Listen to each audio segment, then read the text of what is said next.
আমি গর্বিত, আমি বিদ্যাসাগরের উত্তরসূরি। আমি আনন্দিত আজ শালমহুলের জঙ্গলের সাহিত্য আসরে শ্রদ্ধেয় অজিতদার আমন্ত্রণে এখানে জ্যোতিষ্ক লোকের ভিড়ে উপস্থিত হতে পেরে নিজের ক্ষুদ্র আমার প্রয়াসটিকে তুলে ধরতে আমি কৃতজ্ঞ।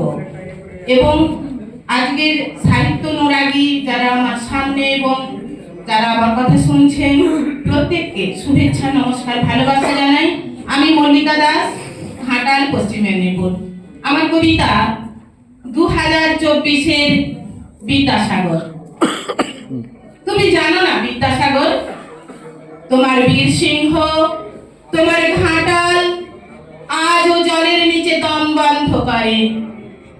স্বাধীনতা 78 ধাপ পেরিয়েও তোমার উত্তরসূরিরা নৌকায় ডুবে মরে, জানতে দেয়া হয়নি তোমাকে।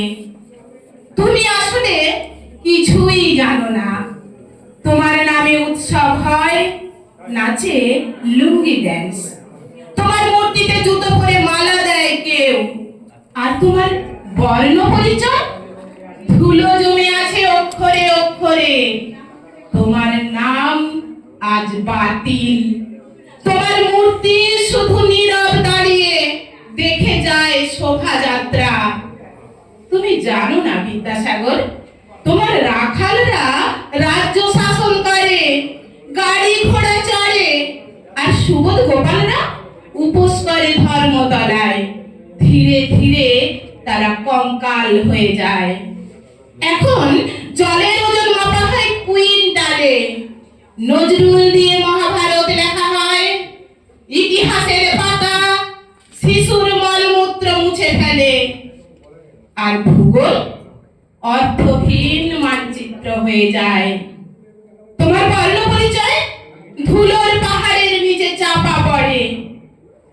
সেদিন যখন ঢাক বাজলো, জ্যান্ত মেয়ে পোড়ানোর গল্প থেমে গেল।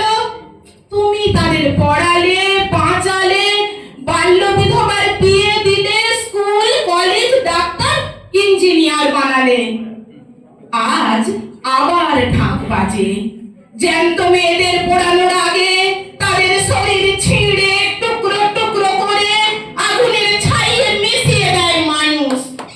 তুমি কিছুই জানো না বিদ্যাসাগর, তোমার বর্ণ পরিচয় ধুলোয় ঢাকা। স্কুলে যারা শিক্ষক তারা তোমার রাখাল, ঘুষ দিয়ে কিনেছে কালির কলম। তোমার বর্ণ পরিচয়ের ধুলো তারা ঝাড়তে জানে না, তারা বানানো জানে না। বিদ্যাসাগর মশাই, তুমি কিছুই জানো না।